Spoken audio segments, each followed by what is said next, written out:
ಈ ಬೃಹತ್ ಸಮಾವೇಶದ ನೇತೃತ್ವವನ್ನು ವಹಿಸಿರ್ತಕ್ಕಂಥ ಕರ್ನಾಟಕ ರಾಜ್ಯದ ಉಪಮುಖ್ಯಮಂತ್ರಿಗಳು,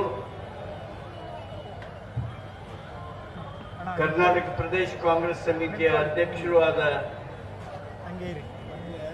ಆತ್ಮೀಯರಾದ ಸನ್ಮಾನ್ಯ ಡಿ.ಕೆ. ಶಿವಕುಮಾರ್ ಅವರೇ, ವೇದಿಕೆ ಮೇಲೆ ಆಸೀನರಾಗಿರ್ತಕ್ಕಂಥ ಎಲ್ಲ ನಮ್ಮ ಸ್ನೇಹಿತ ಸಚಿವರುಗಳೇ,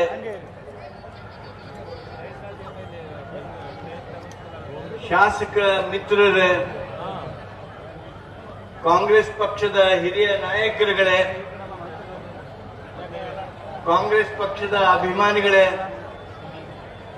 ನೆರೆದಿರ್ತಕ್ಕಂಥ ತಾಯಂದಿರೇ, ರೈತ ಬಂಧುಗಳೇ, ಕಾಂಗ್ರೆಸ್ ಕಾರ್ಯಕರ್ತರೇ, ಬಂಧು ಭಗಿನಿಯರೇ, ಕರ್ನಾಟಕದಲ್ಲಿ ಒಂದು ಹೊಸ ಗಾಳಿ ನಡೆದಿದೆ. ಬಿಜೆಪಿ ಸರ್ಕಾರ ಕೇಂದ್ರದಲ್ಲಿ ಮತ್ತೆ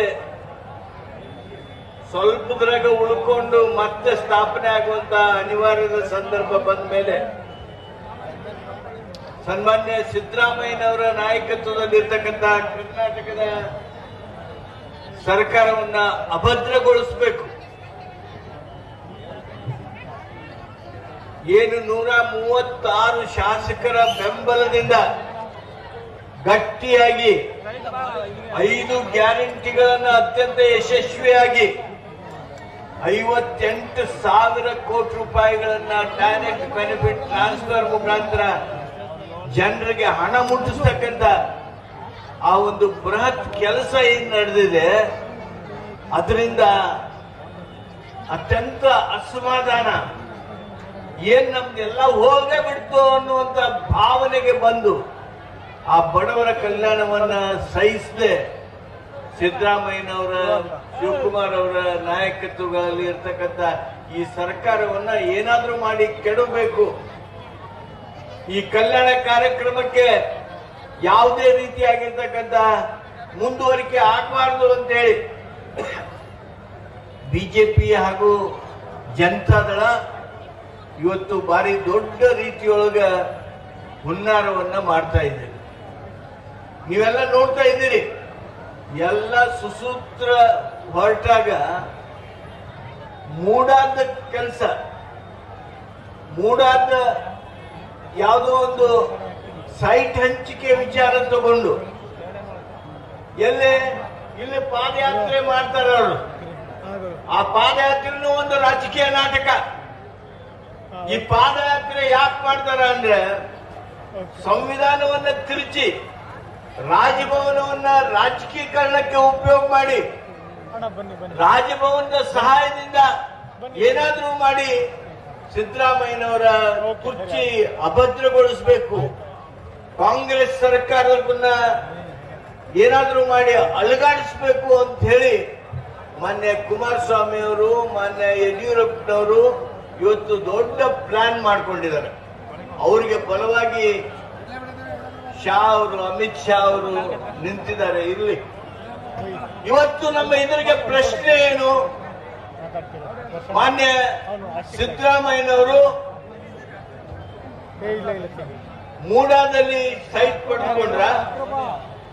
ಮಾನ್ಯ ಸಿದ್ದರಾಮಯ್ಯನವರು ಅವರ ಧರ್ಮಪತ್ನಿ ಸೈಟ್ ಅಲಾಟ್ಮೆಂಟ್ ಮಾಡಿಸಿಕೊಂಡ್ರ? ಪ್ರಶ್ನೆ ಏನಿಲ್ಲ. ಶ್ರೀಮತಿ ಪಾರ್ವತಮ್ಮನವರು,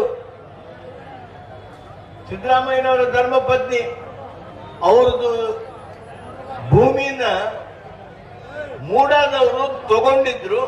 ಅದಕ್ಕೆ ಪರ್ಯಾಯವಾಗಿ ಕೆಲವು ಸೈಟ್ಗಳನ್ನ ಕೊಟ್ಟಿದ್ದಾರೆ. ನನಗೆ ಸೈಟ್ ಕೊಡ್ರಿ ಅಂತ ಹೋಗಿದ್ದಲ್ಲ ಇದು. ಆ ಪರ್ಯಾಯವಾಗಿ, ಭೂಮಿಯ ಪರ್ಯಾಯವಾಗಿ ನನಗೆ ಪರಿಹಾರ ಕೊಡು ಎಂದಾಗ ಕೆಲವು ಸೈಟ್ಗಳನ್ನ ಕೊಟ್ಟಿದ್ದಾರೆ. ಅದು ಯಾವಾಗ? ಮಾನ್ಯ ಯಡಿಯೂರಪ್ಪನವರು ಮುಖ್ಯಮಂತ್ರಿಗಳಾಗಿದ್ದಾಗ. ಅದು ಬಹಳ ದಿವಸ ಹಂಗೆ ನಡ್ಕೊಂಡು ಬಂದು ಮೂಡಾದಿಂದ ಹಲವು. ದಯಮಾಡಿ ಯಾರು ಇನ್ನು 1 ಅವರ್ ಅಷ್ಟೇ, ಅರ್ಧ ಗಂಟೆ ಒಳಗೆ ಫಂಕ್ಷನ್ ಮುಗಿಸ್ತೀವಿ. ದಯವಿಟ್ಟು ಅಷ್ಟು ದೂರದಿಂದ ಕಷ್ಟಪಟ್ಟು ಬಂದು ಎದ್ದೋದ್ರ ಅರ್ಥ ಇಲ್ಲ. ದಯಮಾಡಿ ಎಲ್ಲರೂ ಅಲ್ಲಲ್ಲೇ ನಮ್ಮ ಕಾರ್ಯಕರ್ತರು ಕೂರಿಸ್ಬೇಕು, ಎಲ್ಲರೂ ಅಲ್ಲೇ ಕೂತ್ಕೋಬೇಕು. ದಯವಿಟ್ಟು ಡಿ ಕೆ ಶಿವಕುಮಾರ್ ಅವ್ರು ಮಾತಾಡ್ತಾರೆ, ಇನ್ನು 2 ಜನ ಮಂತ್ರಿಗಳು ಮಾತಾಡಿ ಡಿ ಕೆ ಶಿವಕುಮಾರ್ ಅವ್ರು ಮಾತಾಡ್ತಾರೆ. ನಮಸ್ಕಾರ. ಮೂಡಾದಲ್ಲಿ ಏನು ಸೈಟ್ಗಳನ್ನ ಕೊಟ್ಟಿದ್ದಾರೆ ಅಂತ ಹೇಳಿ ಆಪಾದನೆಗಳನ್ನು ಇವರು ಮಾಡೋದಕ್ಕೆ ಪ್ರಾರಂಭ ಮಾಡಿದ್ರು. ಅಶೋಕ್ ಅವರು ಮಾಡಿದ್ರು, ಅಷ್ಟೇ ಅಲ್ಲ ವಿಜೇಂದ್ರ ಅವರು ಮಾಡಿದ್ರು, ಕೆಲವು ಇತರ ಬಿಜೆಪಿ ನಾಯಕರು ಮಾಡಿದ್ರು, ಅದಕ್ಕಿಂತ ಹೆಚ್ಚು ಜೆಡಿಎಸ್ ನಾಯಕರು ಮಾಡಿದ್ರು. ಈ ಆಪಾದನೆಗಳು ಬರೋದಕ್ಕೆ ಪ್ರಾರಂಭ ಆದ್ಮೇಲೆ ಮಾನ್ಯ ಸಿದ್ದರಾಮಯ್ಯನವರು ಒಂದು ದಿಟ್ಟವಾಗಿರ್ತಕ್ಕಂಥ ನಿರ್ಣಯ ತೆಗೆದುಕೊಂಡು, ನನ್ನ ಮೇಲೆ ಆಪಾದನೆ ಮಾಡ್ತೀರಾ, ನಾನು ತಪ್ಪಾಗಿ ಸೈಟ್ ತಗೊಂಡಿದ್ದೇನ, ಕೊಟ್ಟವರು ನೀವು, ನನ್ನ ಮೇಲೆ ನನ್ನ ಕುಟುಂಬದ ಮೇಲೆ ಇರ್ತಕ್ಕಂಥ ಈ ಆಪಾದನೆಗಳನ್ನ ವಿಚಾರಣೆಗೊಳಿಸಬೇಕು. ನಾನು ಹೈಕೋರ್ಟಿನ ಜಡ್ಜ್ ಒಬ್ಬರ ನಾಯಕತ್ವದೊಳಗ ನಾನು ವಿಚಾರಣೆಗೆ ಆದೇಶ ಮಾಡ್ತೇನೆ ಅಂತೇಳಿ 14ನೇ ತಾರೀಕಿಗೆ ಒಂದು ಜಡ್ಜ್, ಹೈಕೋರ್ಟ್ ಜಡ್ಜ್ ನಾಯಕತ್ವದೊಳಗ ವಿಚಾರಣಾ ಕಮಿಷನ್ ಮಾಡಿದ್ರು. ನಾನು ಮಾನ್ಯ ಕುಮಾರಸ್ವಾಮಿ ಅವ್ರಿಗೆ ಕೇಳ್ತೀನಿ, ಯಡಿಯೂರಪ್ಪನವ್ರಿಗೆ ಕೇಳ್ತೀನಿ, ಬಸವರಾಜ ಬೊಮ್ಮಾಯಿ ಅವ್ರಿಗೆ ಕೇಳ್ತೀನಿ, ಜಗದೀಶ್ ಶೆಟ್ಟರ್ ಅವ್ರಿಗೆ ಕೇಳ್ತೀನಿ, ನಿಮ್ಮ ಮೇಲೂ ಆಪಾದನೆ ಬಂದಿದ್ದು, ನಿಮ್ಮ ಕುಟುಂಬದ ಮೇಲೆ ಆಪಾದನೆಗಳು ಬಂದಿದ್ದು, ನಿಮ್ಮ ಮೇಲೆ ಒಂದೊಂದು ಅಲಿಗೇಷನ್ ಟೈಮ್ನೊಳಗೆ ಆಪಾದನೆ ಬಂದಂತ ಸಂದರ್ಭದೊಳಗ ಒಬ್ಬರ ಯಾರನ್ನ ಒಂದು ಅಧಿಕಾರಿನ ಹಚ್ಚಿ ವಿಚಾರಣೆ ಮಾಡಿಸ್ತೇನೆ ಅಂತ ಹೇಳಿದ್ರ, ಸಾರ್ವಜನಿಕವಾಗಿ ಬದುಕು ಪಾರದರ್ಶಕವಾಗಿರ್ಬೇಕು. ನೀವು ಪ್ರಾಮಾಣಿಕರಿದ್ರೆ ಅಷ್ಟೇ ಸಾಲೋದಿಲ್ಲ, ಪ್ರಾಮಾಣಿಕ ಅದೇನೆ ಅನ್ನೋದು ಜನರಿಗೆ ಗೊತ್ತಾಗುವಾಗ ನೀವು ಪಾರದರ್ಶಕವಾಗಿರ್ಬೇಕು. ನೀವು ಏನಾದರೂ ವಿಚಾರಣೆ ಮಾಡಿಸ್ತೇನೆ ಅಂತ ಹೇಳಿದ್ರ, ವಿಚಾರಣೆ ಮಾಡಿಸಿದ್ರ, ಕರ್ನಾಟಕದೊಳಗ ಒಬ್ಬ ಮುಖ್ಯಮಂತ್ರಿ ಕುಟುಂಬದ ಮೇಲೆ ಆಪಾದನೆಗಳು ಬಂದಾಗ ವಿಚಾರಣೆಗೆ, ಅದು ನ್ಯಾಯಾಂಗ ವಿಚಾರಣೆಗೆ ತಮ್ಮನ್ನ ತಾವು ಒಳಪಡಿಸಿಕೊಂಡವ್ರು ಯಾರಾದ್ರೂ ಇದ್ರೆ ಅದು ಸನ್ಮಾನ್ಯ ಸಿದ್ದರಾಮಯ್ಯನವರು ಮಾತ್ರ ಅನ್ನೋದನ್ನ ಈ ಸಂದರ್ಭದಲ್ಲಿ ನಾವೆಲ್ಲರೂ ಬಹಳ ಎಚ್ಚರಿಕೆಯಿಂದ ಗಮನಿಸಬೇಕಾಗಿದೆ. ಬಂಧುಗಳೇ, ಇದರಿಂದ ಹತಾಶರಾಗಿ ಹೋಗ್ಬಿಟ್ರು ಅವರು. ಅರೇ ಇವ್ರು ನೋಡಿ ವಿಚಾರಣೆಗೆ ಆರ್ಡರ್ ಮಾಡಿಬಿಟ್ರು, ವಿಧಾನಸಭೆ ನಡೆಯೋದಕ್ಕೆ ಬಿಡಲಿಲ್ಲ, ವಿಧಾನ ಪರಿಷತ್ ನಡೆಯೋದಕ್ಕೆ ಬಿಡಲಿಲ್ಲ. ನಾನು ಇವ್ರನ್ನ ಕೇಳ್ತೇನೆ, ನೀವು ಅಂತಿಮವಾಗಿ ಚರ್ಚೆ ನಂತರ ಏನ್ ನಿಮ್ಮದು ಡಿಮಾಂಡು? ವಿಚಾರಣೆ ಮಾಡ್ರಿ, ನ್ಯಾಯಾಂಗ ವಿಚಾರಣೆ ಮಾಡ್ರಿ ಅಂತ ಹೇಳ್ತಿದ್ರಿ. ನಾನು ಕೇಳ್ತೀನಿ, ನಿಮ್ಮ ನ್ಯಾಯಾಂಗ ವಿಚಾರಣೆ ಕೂಗು ಬರೋ ಮೊದಲ ನಾವು ವಿಚಾರಣೆಗೆ ಈಗ ನಿರ್ಣಯ ಮಾಡಿದ್ದೇವೆ. ಇಷ್ಟಾದ್ಮೇಲೆ ಸುಮ್ಮನೆ ಕೂಡಿರ್ಬೇಕಾಗಿತ್ತು, ಇಲ್ಲ ಕೂಡಿರ್ಲಿಲ್ಲ. ಅವ್ರಿಗೆ ಬೇಕಾಗಿದ್ದು ವಿಚಾರಣೆ ಅಲ್ಲ, ಅವ್ರಿಗೆ ಬೇಕಾಗಿದ್ದು ಶಿವಕುಮಾರ್ ಅವರ ಉಪಮುಖ್ಯಮಂತ್ರಿಗಿರಿ ಹೋಗಬೇಕು, ಅವರಿಗೆ ಬೇಕಾಗಿದ್ದು ಸಿದ್ದರಾಮಯ್ಯನವರ ಮುಖ್ಯಮಂತ್ರಿಗಿರಿ ಹೋಗ್ಬೇಕು, ಕಾಂಗ್ರೆಸ್ ಸರ್ಕಾರ ಅಲಗಾಡಬೇಕು, ಕಾಂಗ್ರೆಸ್ ಸರ್ಕಾರ ಇಲ್ಲಿ ಬದಲಾಗಬೇಕು. ನಾನ್ ಕೇಳ್ತೀನಿ, ಜನರ ಕೈಯೊಳಗದ. ನೀವು 136 ಸೀಟ್ ನಮಗೆ ಕೊಡಿಸೋದ್ರ ಮೂಲಕ ಕಾಂಗ್ರೆಸ್ಸಿನ ಸರ್ಕಾರವನ್ನ ಇಲ್ಲಿ ಸ್ಥಾಪನೆ ಮಾಡಿದ್ದೀರಿ. ಈಗ ನೋಡ್ರಿ, ಮಾನ್ಯ ಗವರ್ನರ್ ಅವರು, ರಾಜ್ಯಪಾಲರು ಮುಖ್ಯಮಂತ್ರಿ ಸಿದ್ದರಾಮಯ್ಯನವ್ರಿಗೆ ಶೋಕಾಸ್ ನೋಟಿಸ್ ಕೊಟ್ಟರು. ಯಾವ ಕಾರಣಕ್ಕಾಗಿ ಕೊಟ್ಟರು? 26ನೇ ತಾರೀಕಿಗೆ ಅಬ್ರಾಮ್ ಅನ್ನೋರು ಒಂದು ಕಂಪ್ಲೇಂಟ್ ಕೊಡ್ತಾರ. ಆ ಕಂಪ್ಲೇಂಟ್ ಪೂರ್ಣ ವಿಚಾರ ಮಾಡ್ಬೇಕಲ್ಲ, ಆ ಕಂಪ್ಲೇಂಟ್ ಏನೈತಿ ಬಿಟ್ಟೈತಿ ಅಂತ ನೋಡ್ಬೇಕು. ಅದಕ್ಕಿಂತ ಮೊದಲೇಕ ನಮ್ಮ